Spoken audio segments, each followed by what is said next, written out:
Hey. Hello. Hello, everyone. Welcome to Obsidian Fleet Fleetcast here, hosted by the wonderful people of the Khitomer Conference. I am joined by Phoebes, Heyo. and I'm joined by Chris, All who's right. on the other side because this is mirrored. Yeah. I'm joined by these two. Um, Welcome, everyone, to what we hope is the first in a series of our Fleetcasts. We're fondly going to refer to as rewrites. Yeah, I think that was the best name we could come up with at the time. Where we take one episode of Star Trek that is widely panned by audiences and fans, and we attempt to fix it. Format here is going to be pretty simple. Myself and my fellow panelists will have a few minutes to pitch our ideas about how we would take the episode in question and do it better. But to avoid us kind of running off in wild, fantastical adventures, I think Chris said something about 1940s Poland at one point. We have set ourselves some basic rules around how we're going to approach this. The main thing is it must attempt to retain some coherent resemblance to the original episode, the context, the content, and the theme of it, and it should kind of probably fall into the style of what was the show's original intent, if that makes sense. So, no wild and off the wall plot twists, married Sue self-insert type stuff. So, if you two have got any of that in your pitches, you better quickly rejig. Before we dive into the full pitch and let you know what episode it is that we're actually covering today, because that's a closely guarded secret, I want both of my lovely co-hosts here to introduce themselves properly. Phoebes, tell us a bit about yourself and what you love and hate about Star Trek. Oh, good question. I love that. So my name's Phoebes or Phoebe, whatever you prefer. How formal you feeling? And I am a big, huge fan of Star Trek. I like the variety that you get from the different series. Like depending on how you're feeling, what the mood is, you can go to a different story. So sometimes I want a bit of female empowerment. I'm heading over to Voyager. Sometimes I want a little bit of light-hearted comedy. Lower Decks it is. And I kind of love also, something gritty and characterful. Well, you could pick any of the series really, and just but specific episodes. So yeah, that's what I love about it. And also, I kind of love that it brings us days like this where we're all coming together from all over the world to share something that we all love, which I think is a gorgeous thing. So I'll hand over back to you in the studio, Paul. Well, thanks. Chris, All same right. question. What was the question again? Me name. Oh yeah. I'm Chris. I joined Obsidian Fleet as a joke, I think, because Emu brung us along. No, not Emu. Becca brung us along. I'm not a writer. I just hang about, talk to people. And what I like about Trek is I like tea. I like bald men. And I just thought there's not many series that have all of them. So If you can think of any, pop them in the chat. Yeah, bald men and tea. Bowman and tea. Yeah, I can't think of any off the top of my head. I know Um, I'm struggling. There's probably some sort of northern comedy that subscribes to I'm sure there will be. something set in Yorkshire. Something Bob Mortimer. Oh, Wallace and Anyway, before we diverge too far, um, we'll move on to the main purpose of why we're here. So the format of this is going to be quite simple. I will invite one of us to do a short pitch based on what it is that we're here to discuss. So let's go. I'll tell you what. Let's reveal what episode it is that we three decided that we were going to try and tackle. Um, the episode we have picked for this first attempt is Star Trek: The Next Generation's Sub Rosa, aka the one with Beverly's grandma's ghost boyfriend. That's how I summarized that episode. I was supposed to summarize it for you guys. If anyone needs a reminder of what that episode is about, it's the 14th episode of season 7 of Next Generation. It's a Dr. Crusher kind of centric episode. To kind of put it into a couple of sentences, so I don't have to repeat the entire thing.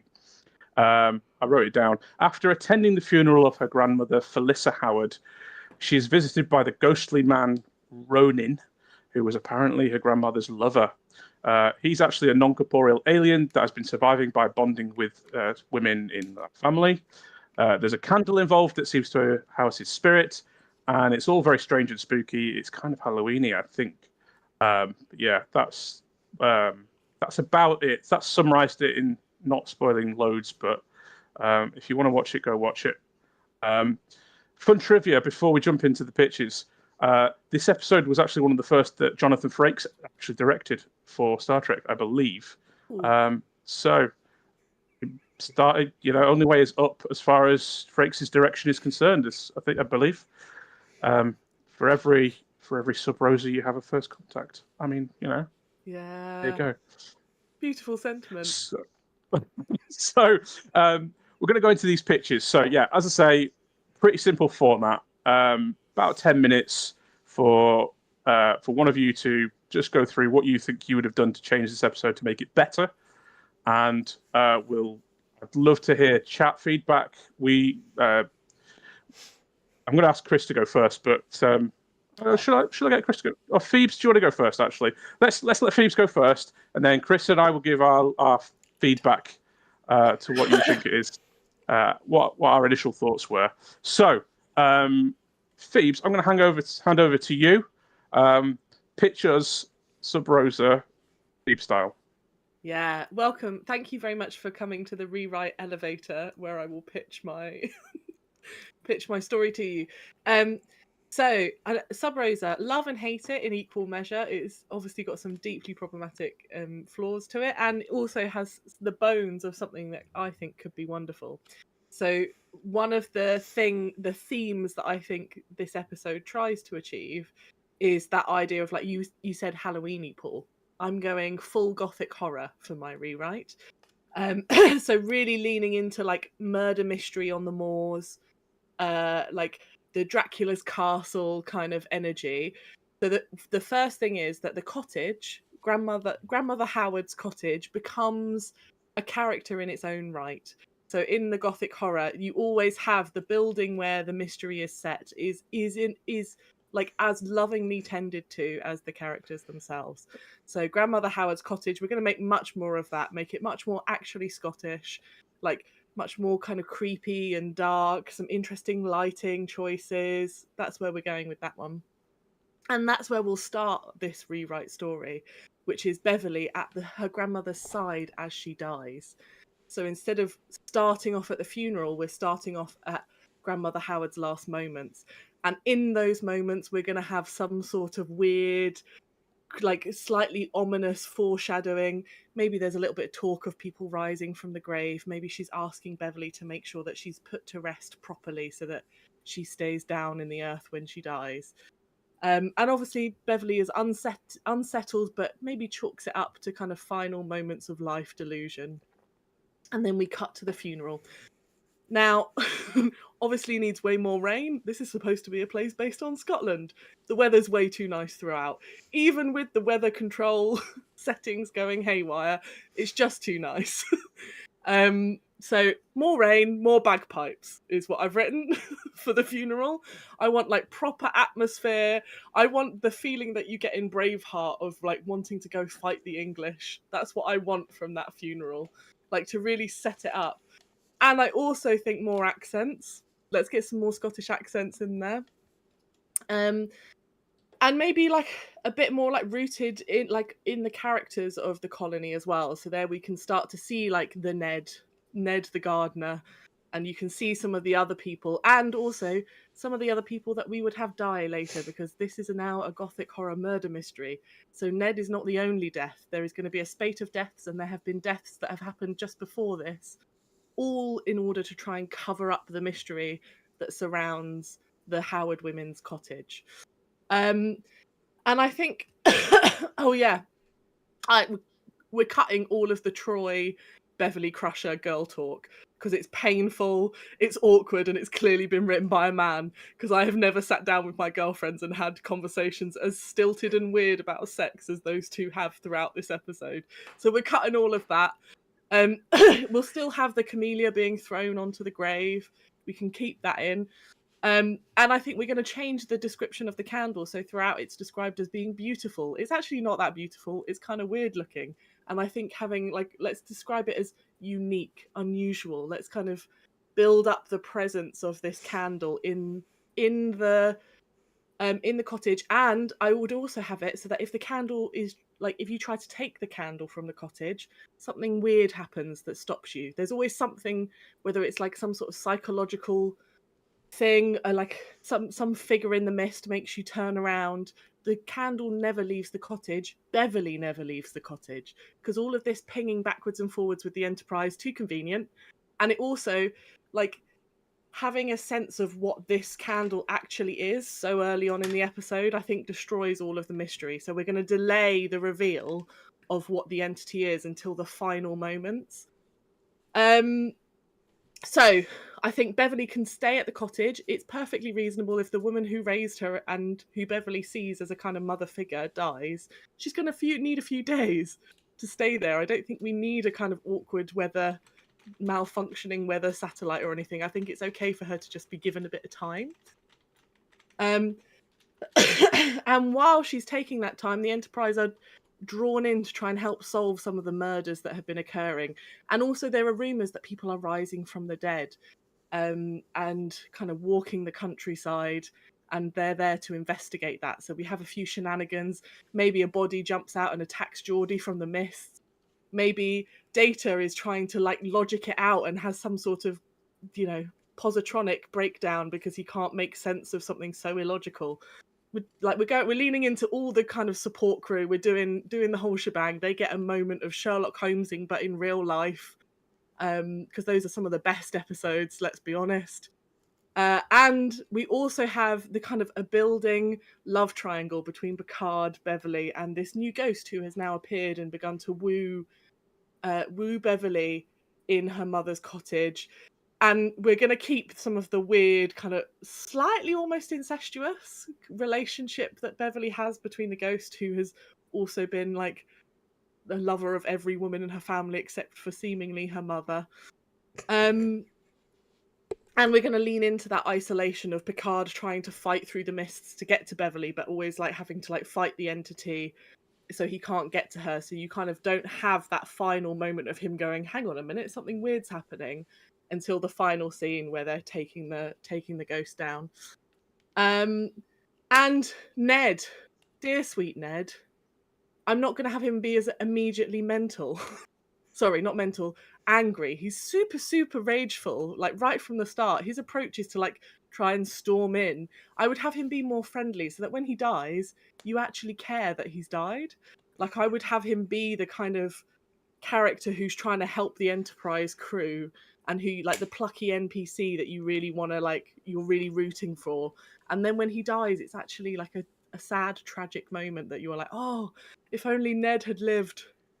And then, so that's all happening. Beverly's kind of isolated in the house. Picard's trying to fight towards him. The crew are trying to, like, work out what is it that's causing all these deaths. They discover kind of plasma in the atmosphere or something, and it kind of builds up to this big tension in the graveyard. And you still have the final graveyard scene. I'm okay with that. I think the final fight is very classic Star Trek. Shooting the candle with a phaser. Why not? I would cast someone who actually looks 30, because they mention his age multiple times, and there's no way you're telling me that actor was 30 when he filmed it. So that's another choice that I would make just purely on casting. And then I think eventually what Picard does is he breaks through to the house. It's him who manages to reach Beverly and make her realise what's been happening. Maybe he shares some of the information from the murder mysteries that they have. Beverly realises that she's been kind of the ploy of this ghost. And eventually she manages to fight the ghost, and we still have Beverly being the person who frees herself, because that feels like an important moment in terms of her reclaiming her identity and self against this slightly problematic, weird, and very creepy ghost. And then they all have the final Enterprise moment, and maybe then we can have just a little bit of the Troy Beverly girl talk, but let's not like normalize some of the creepy behavior. We can have Troy being like actually comforting her in like a very post breakup friendship way, and they all move on, and the scenes close. You get classic music. Next episode. That's my pitch. Thoughts? Bravo. Thank you. Bravo. Chris, instant reaction to that. Love it. What do you think? I like it. I like the supernatural. I like the Quint bit though, making him actually likable. Because has he got a Scottish accent in this, or has he got whatever he talks in the episode? I think he's got a Scottish accent. I think he's the only character with a actually Scottish accent, which is wild to me. Including Ronan, who is supposed to have been from Scotland. Yeah, that's true. 34-year-old Roman. The 34-year-old / 55-year-old Ronan. Yeah, but I enjoyed it. I'd watch it. What about Thanks, you, mate. Paul? Yeah, I'm worried about my pitch now, because that was really good. Really liked that. I liked the Scottishification, if that is a word, of that. I don't know if anyone has seen Garth Marenghi's Dark Place, but I instantly had the funeral scene from Garth Marenghi's Dark Place in my head. That's the mother, Rick. That's exactly the vibe I'm going for. All of the external Excellent. shots of Garth Marenghi's Dark Place is the perfect vibe for this episode. I approve. It's still able to film it on a sound studio. For sure. With terrible CGI. With terrible CGI. That's all still allowed, but it just kind of like camp it up a bit.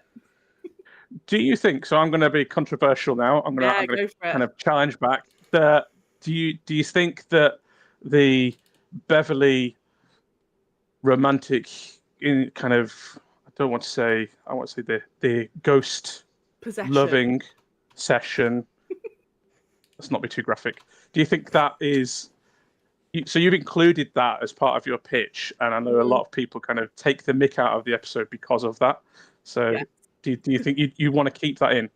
I want to keep that in. I do want to get Beverly Crusher like an intimacy coach. Like, you know, you have intimacy choreographers now on TV. Yeah. So back in the 90s, that wasn't a thing. So of course it's awkward and weird, because it would have been awkward and weird to film it. But I think there's something about how we would coach Beverly to make that feel a bit more like actually maybe a bit more erotic, a bit more dangerous. Whereas like when you watch it, you're like, what is she on? It's very awkward and weird.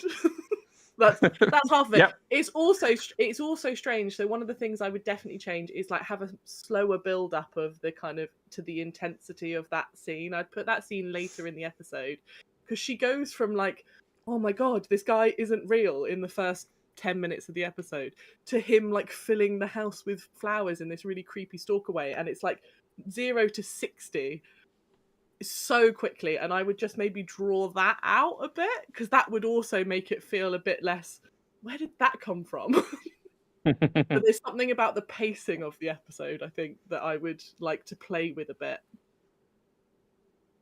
Yeah. Excellent. Any other thoughts, Chris? How did he get all them flowers in the building as a ghost, as a candle ghost? As a candle ghost, and he's supposed to be struggling to maintain corporeal form, and yet whole house full of it's no wonder she fell for him anyway. Yeah. Good stuff. Do comment in the chat. Love to see comments in the chat from people what they think of Phoebes' pitch there. We'll do a little poll at the end once we've all pitched, so we can pick our favourite. I'm not optimistic now based on that, but hey, here we go. I believe there has been a request in the chat for pitches to be done in Scottish accents. I'm glad that's happened. I don't know if I can read my entire thing in Scottish, but Chris, I'm sure you could give it a fair whack.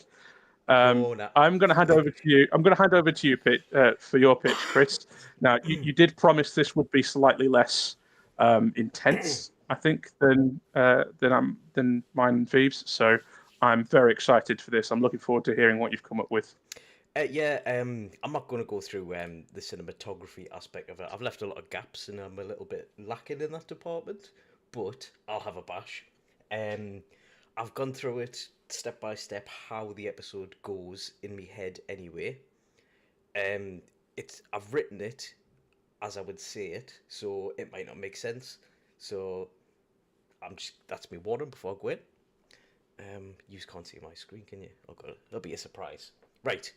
So the Enterprise D is on a peace build mission or something. It's probably escorting some whiny ambassador or something.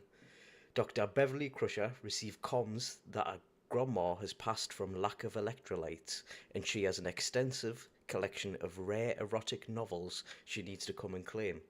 Picard, being a bit bored, says we will swing by and give Crusher a bit of time to sort the dead grandma's things out and that. It's scene. Crusher and Picard arrive at a grandma's old gaff and realise the whole estate and surrounding village is a very weird recreation of Scotland. But Picard gets a call from Data on the bridge that he needs to check out these funky readings and then guns away. He apologises, says he couldn't be there to help sort out Crusher's dead grandma's things, but I need to leave. Bye. Crusher finds the collection of diaries, and as she was reading, she learns her grandma was having a romantic rendezvous round the back of Greg's with a local laird called Ronancula. I may have combined some words, but anyway. Just then, an old gardener comes in, slapping the book out of Crusher's hand, saying, "Hoots, woman, you can't be reading your nana's smut, get a razzle or something."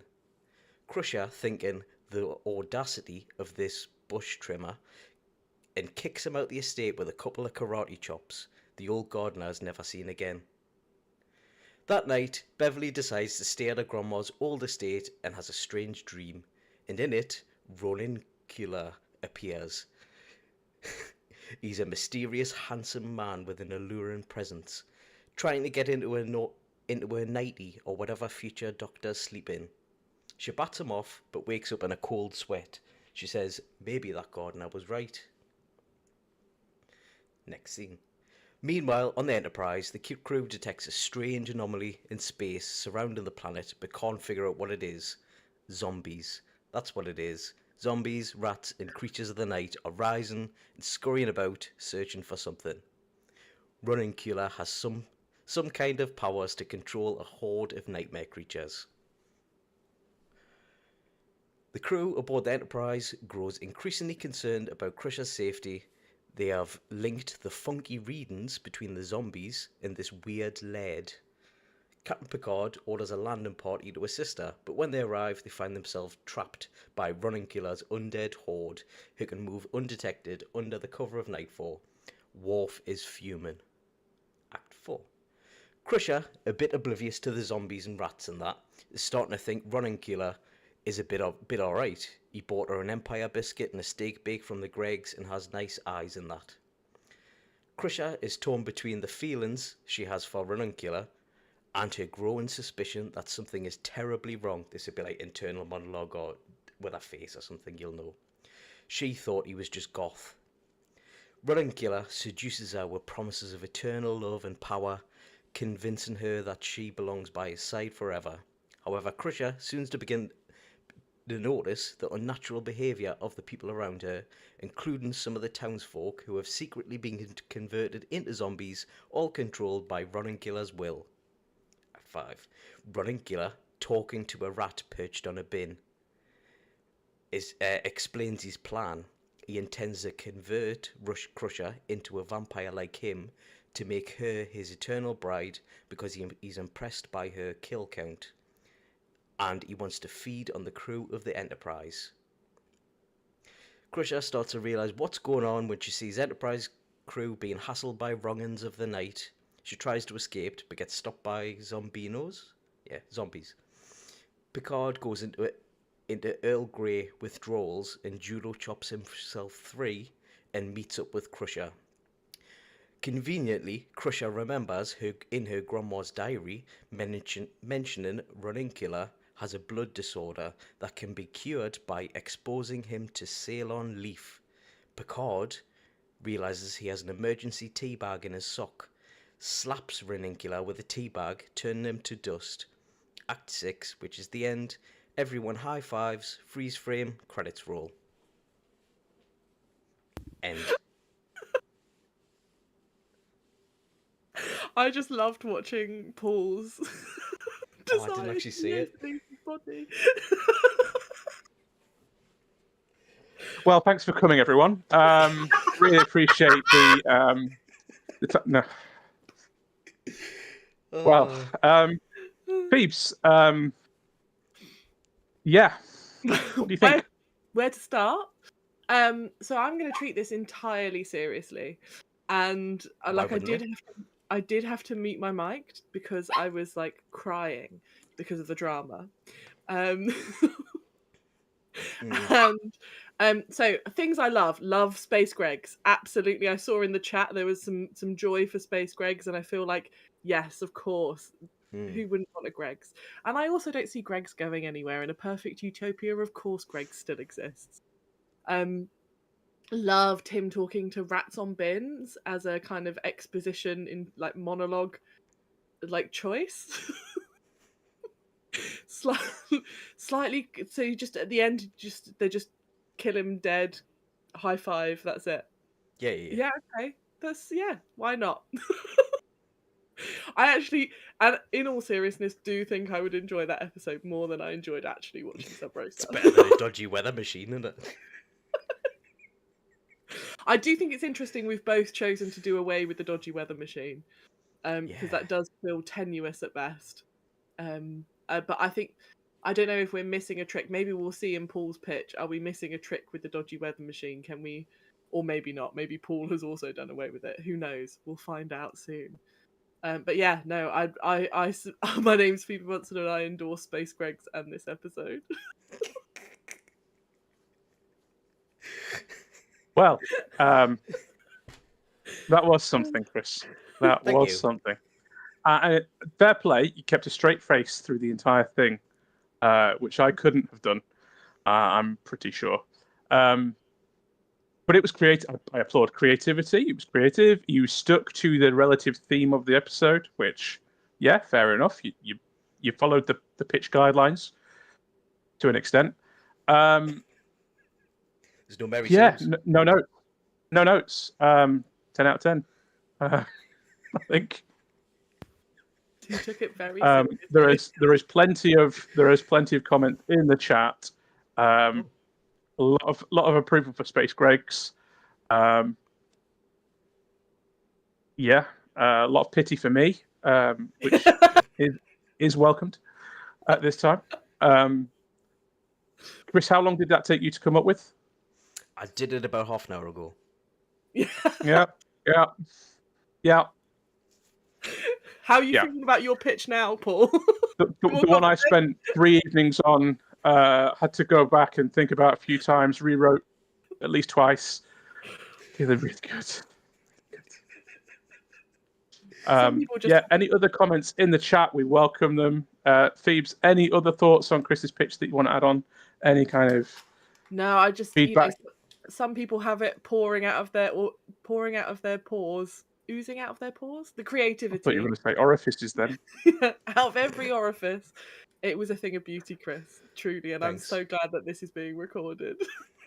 I wouldn't have used the word beauty, but it was a thing. Yeah, I'd just like to say that I'm not actually a writer. Really? If you want to see all the red squiggly lines underneath all the words, I think that means that the good words on words. I think those are bonus point words. Yeah. Double word score. Yeah. It's checking that you didn't use an AI to write that. That's the thing. You know. I would never. I'm going to move us on. Yeah, Paul, give us your pitch. To my pitch, which, I am slightly regretting. Okay, so here we go. When I was putting together this picture, I'm going to be looking away from the screen, by the way, because I'm going to read mine. I'm going to try and read it word for word as I've written it. When I was putting together this pitch, very conscious that I want to keep to some of the general premise of the episode. So, Ghost Candle Man should still be part of the story. Want Dr. Crush to be part of, focus part. So, very similar to how Phoebes approached this, and Chris, obviously. So, in my version, the opening is roughly the same, actually, as what we've got. We've got Grandma Howard's funeral, a mysterious stranger appearing before disappearing. But in my version, we dive a little bit more into who her grandmother was. So a healer that inspired Crush's career, woman of great self-sacrifice and commitment to helping others, and we really kind of go ham on that kind of idea that she was this very self-sacrificial woman, that she really liked helping others. Can't remember whether it's mentioned in the episode or not, but I went into some wiki stuff on the episode and characters to understand this. There's a disaster on the place Beverly grew up, and Felissa apparently saved a load of people and helped with the evacuation of the planet during a disaster. So that's all of that stuff is kind of brought out quite early on. So collecting mementos and going through her grandmother's belongings, including the candle. Candle's still there. Beverly encounters our friend Quint, who has been mentioned already this evening. He introduces himself as Felissa's caregiver. He's not a gardener. He was there helping her. However, he drops he's kind of a lot nicer. He drops loads of hints about how beloved Felissa was. She was heart and soul of the colony, pillar of the community, not only a woman of medicine, but someone who truly kept the colony alive. And he kind of says those words. Meanwhile, crazy weather plot. That continues as per the original episode in my pitch. Something weird's going on. Enterprise crew can't really figure out what's going on there. However, in a kind of a departure from the episode, they speak to the colony director, who's like, it's nothing to worry about. It's fine. It's fine. It'll sort itself out. It'll be right. Crusher spends some more time in the grandmother's house. Something doesn't feel right. She feels a presence. Reading her grandmother's journals, she finds stories about how her grandmother would dream about the same handsome man visiting her in her home. Yet, strangely, the journal entries stop rather abruptly. The weather continues to be a bit kooky and weird. There's a storm starting to build, and it's centered above the cottage. It's starting to spread across the colony. Quint returns. Now he's quite insistent, actually, that Crusher should follow in her grandmother's footsteps. The colony really does need a healer, and who better than the granddaughter of their previous one? He says, think about it. He says, by the way, the storm's brewing outside. You should probably stick around for a while. Don't go out. Might be a bit dangerous. Enterprise crew kind of getting a little bit worried now. This storm's getting a little bit bigger. This is a bit strange. This weather control system doesn't seem to be working like it should do. Again, the colony leader, I think his name is Maturin, says, no, it's fine. You guys carry on. Perfectly normal. Beverly spends the night there in the cottage. She starts having the same dream that her grandmother had, that's described in the journals. This man reaching out to her, influencing her, encouraging her to embrace him.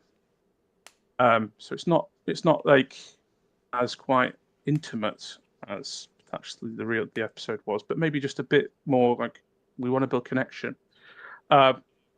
She does that thing where she wakes up with a start. The candle has appeared next to the bed. She didn't put it there. Weird. In the morning, she starts to pack her things up to return to the ship, but Quint, Maturin, and a whole bunch of other people from the colony show up and insist that she stay. They need a healer. They need someone to heal the colony. That's the words they use. They take away her communication badge. They lock the doors, keep her locked inside the cottage with them, and insist, banging the table, she has to stay. With the storm worsening, the Enterprise crew obviously get very, very concerned. And so Geordi and Data kind of start fooling around with computers and doing techno-babbly stuff, only to discover the weather controls are deliberately switched off. Nobody's used them in years, decades even. So they start to go, well, the weather was fine up until now. What's going on? Picard calls up the planet and is told, Beverly's decided to stay here. She wants to be our healer. Off you go. Move on. Which obviously they're not going to, because, duh. But because of the storm, they can't beam down, so he has to send a shuttlecraft, which will take time. In the cottage, Beverly is kind of being encouraged, influenced, pestered, insisted upon. They explain to her that the whole premise of this whole thing, the kind of mystery behind all this, is that the Howard women, it was a very specific bloodline, the Beverly's bloodline, have a very special purpose. Their protector is this protective spirit that keeps the climate stable and them free from danger, that the planet they wouldn't be able to survive. It wouldn't be habitable without this spirit there protecting them, without it actually physically protecting the colony from danger. And only the Howard women can host this, can sustain this spirit, which is conveniently Scottish for the purpose of whatever. They're desperate now. They are so desperate because nobody else can do this. It has to be somebody who is of Felissa's line, which is Beverly. They are insisting that she becomes the colony's healer and protector. Although so they bring her the candle out again. They put it down in front of her. It starts to burn green like it does in the episode. This strange ghostly figure starts reaching out to her. You have no choice. You've got to do this. Peer pressure, peer pressure. Just then the storm starts to break because Geordi and Data have gotten to the weather control systems and fixed the storm situation and tried to sort that out. Beverly runs away from these people as she escapes the cottage in the confusion, and there's a chase pursuit. We'll have a big chase scene because why not? And we get back to the grave of her grandmother. Just like Phoebes' pitch, just like in the episode, the climax of the episode happens by the grave. Beverly takes the candle, instead of shooting with the phaser, she smashes it against the headstone. I feel like that'd be a nice dramatic little thing. The ghostly spirit wails and is swept up into the storm as it dissipates, gone forever. And the colonists are kind of left abandoned, really. They felt like this entity was the only solution to their problems. And really, they may have to abandon the colony at some point. They may not be able to stay there.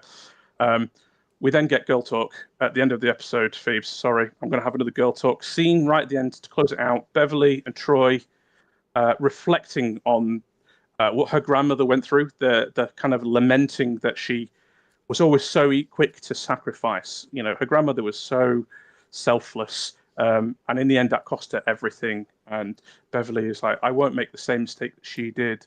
Girl talk, girl talk, girl talk. Oh, I sent something. I don't know. Cut out, external shot, Enterprise flying off, fade out, credits. Yeah, very good. Hey. No pasties to be found. That's the only thing that's lacking.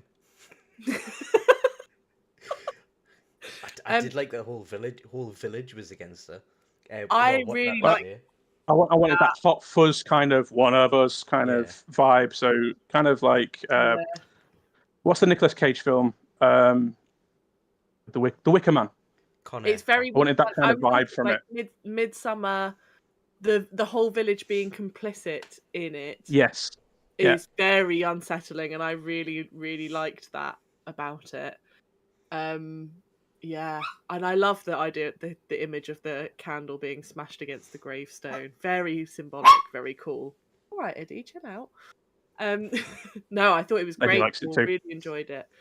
And I also really liked the description of Quentin as the caregiver. I thought that was not Quint, Ned Quint. Ned. As the caregiver. I thought that was it feels like a much more natural place for him to sit in that kind of story. Great, good work. Thank you, Chris. Any other thoughts from you? It's probably better than mine. Well, I don't know. I'm wondering if I don't know who's moderating our chat at the moment on behalf of OF, but I'd love if someone could put a poll up. Let people vote on. We'll give you 5 minutes to vote on which pitch you found. I'm not going to say was the best, but which did you think enjoy the most? Which do you think I can do it. you liked the most? I guess I'm not going to say it was the best or the worst, but Which yeah. are you taking forward to the execs over at Yeah, that's it. HQ? Which one would you? Yeah. Which are we backing in that's- the writers' room? What are we going to make Chris make the audio play off? Sorry, I'm just typing out a poll. Yeah, that's fine. Chris is putting the poll together in the chat. I'm just going to have a glance through the comments because while I was reading my pitch, I was ignoring the chat completely. So yeah, we got. Let's have a look. Finger wag of importance. Thanks, Laurie. I talk with my hands. There's also been a few comments about really enjoying the sacrifice angle, like not just from like a external thing, but about the grandmother self-sacrificing, which I agree. I think was really strong. Thank you. Only green candle I want involves Tommy Oliver, Power Rangers, deep cut. Love it. Is that Becca who said yeah. that? Yeah. No, that was Andy. Oh, was it? Andy in the chat. Thank you for the comments, by the way, on those. Yep, Eddie's turn to pitch. What does Eddie think, Phoebes? Does Eddie have an idea of... Not enough dogs, not enough sausages. I Not think enough dogs, Eddie would be backing a Space Greg's just for the sausage roll. 9 votes so far, and it's looking pretty tight, actually. Oh, it's it is looking tight. It's interesting. I haven't voted. I don't think it would be fair for me to vote. I haven't voted. Even though I've got the chat open. I don't think I can vote. Oh, no, we're there. I'm in the chat. I think Chris might have voted for himself. Chris votes for himself, of course. No, I have. Yeah. Come on, Chris.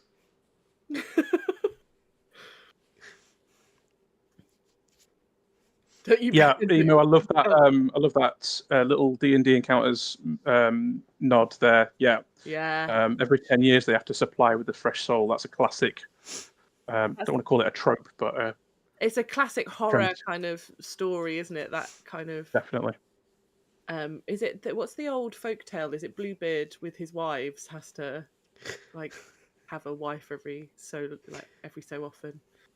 Why is everyone accusing us of cheating and voting twice? If I could, I would, but I haven't. I'm not I'm not beneath cheating. It's just physically incapable because they've already thought about how to stop you from doing that. Also, someone came up with a better name for my vampire in the chat, Nosferonan. Nosferonan, that is a better name. I don't know who it was, but that's so much better than Ronan Acula. Yeah. Appropriating that one, aren't you? Both are great. Nosferonan does pick it, I reckon. Isn't Nosferatu just a what's he called? Dracula from Wish, anyway. Basically, it's an unsanctioned. His estate. That's one of the reasons it's become a cult classic. Is his estate didn't like the version that they did and they never asked for permission from Bram Stoker's estate to use it. So that's one of the reasons it's Nosferatu rather than Dracula, because they couldn't use the name Dracula. And Bram Stoker, I think the Bram Stoker's estate sued the filmmakers and reclaimed a lot of the footage in the original reels and tried to destroy it. But by that point, it had become too popular and too many copies exist. So to this day, it persists. But it was that's a weird.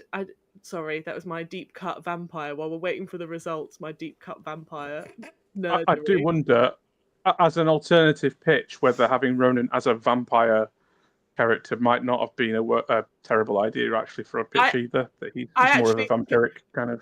And I think it could go with all three ideas. You could have Ronan being a vampire of a cult, in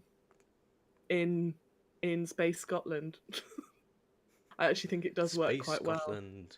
There's also so you could actually just go full Dracula and have him want to claim Beverly so that he can use the Enterprise to escape Space Scotland, like Dracula was trying to get to England in the books.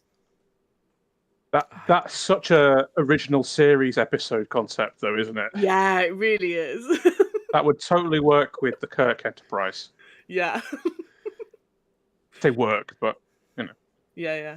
And you could see Kirk kind of saving a young ingenue, sort of virginal figure who's been taken Ensign, into space. yeoman woman who's, impressionable, and he kisses her and it breaks the spell. Yeah, all I of could that. see all of that happening.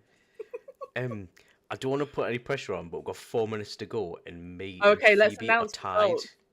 Oh, The poll is So- tied. One vote will decide it. Well, if you have not voted in the chat yet, please do.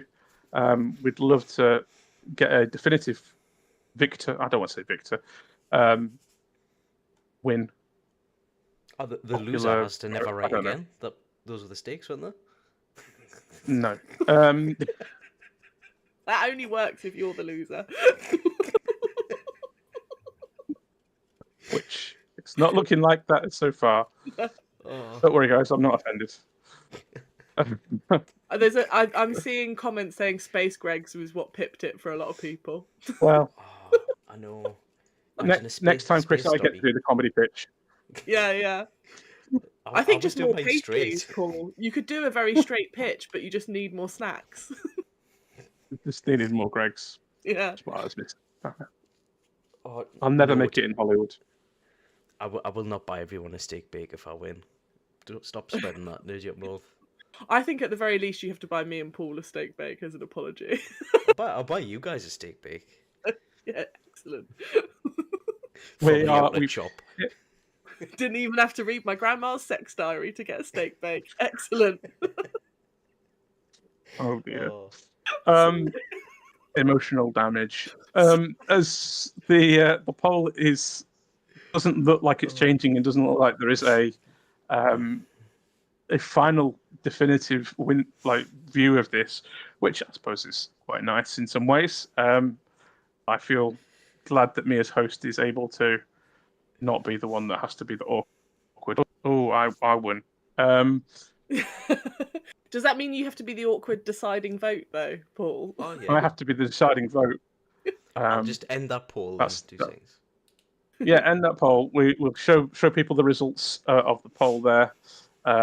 In joint first place, Phoebes and Chris, both with 41% of the vote.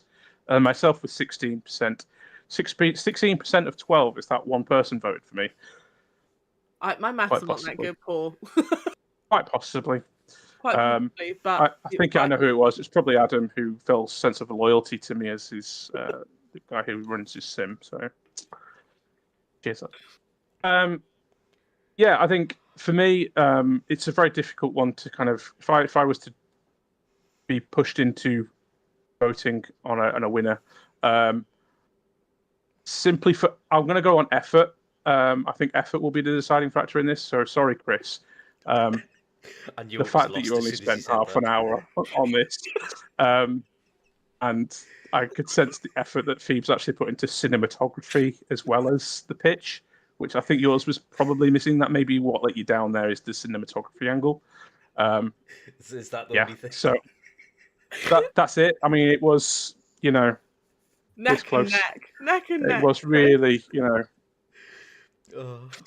too close to call in the end. But my vote would lean towards Phoebes on this occasion. Because Thank I've you decided very vote on that. Thank So you. Although I would bravo say to that Phoebes. in a writer's room, I think we could have all collaborated and actually woven those ideas together quite well. So I think really we were all winners. But actually, I am. So. Don't say that. Don't say that. Because I got 16% of the vote. If I had allowed myself to vote, Paul, I'd have voted for you, but I chose to abstain. Don't throw me your pity, Phoebes. I don't need your pity. I got 16% of the vote. And a sausage roll coming your way. Well, A steak yeah. bake. Oh, Chris that's has gonna been be promising fun me that in for the years. post. Yeah. I'm going to draw this to a sort of close now before we go down paths that I don't really want to go down, mainly involving Greg's sausage rolls and such. I do just want to say thanks to both my colleagues, Chris and Phoebes, for the effort you've put in and pitches that you brought, and the wonderful camaraderie and banter that you brought to this session. That was really good. Thank you, everyone in the chat. We've had upwards of 20-odd people watching this, which is amazing and much appreciated. Thanks for sticking with us for the whole 50 minutes that we've been talking. We've kept you entertained enough, I suppose. This, as I say, is hopefully the first of a series that I certainly am quite keen to carry on with, because I think it's been a lot of fun. We'll probably get a few different voices to come along and share different ideas. So if you're not currently subscribed to Obsidian Fleet's Fleetcast on YouTube, please give us a subscribe, give us a like, comment, do all the things that you famous YouTubers tell you to do when streaming on this platform. We'd love to have you again. Hopefully you'll enjoy a few more of these. And yeah, do check out the rest of our videos as well. There's plenty on there of various tastes to enjoy. So yeah, I'm going to thank Khitomer as well, actually, just before I forget. I'm going to thank them for hosting us on this occasion. Really appreciate the fact that they would allow us to do this as part of the event. So yeah, thank you to Khitomer and the guys responsible to that. And with that, I think we'll say goodbye a few minutes early. You can go and join the back end of the other session that's going on at the moment, or you can take yourself a comfort break before the next sessions are due to start. But that's all from us. Thanks very much, and enjoy the rest of the event. Bye.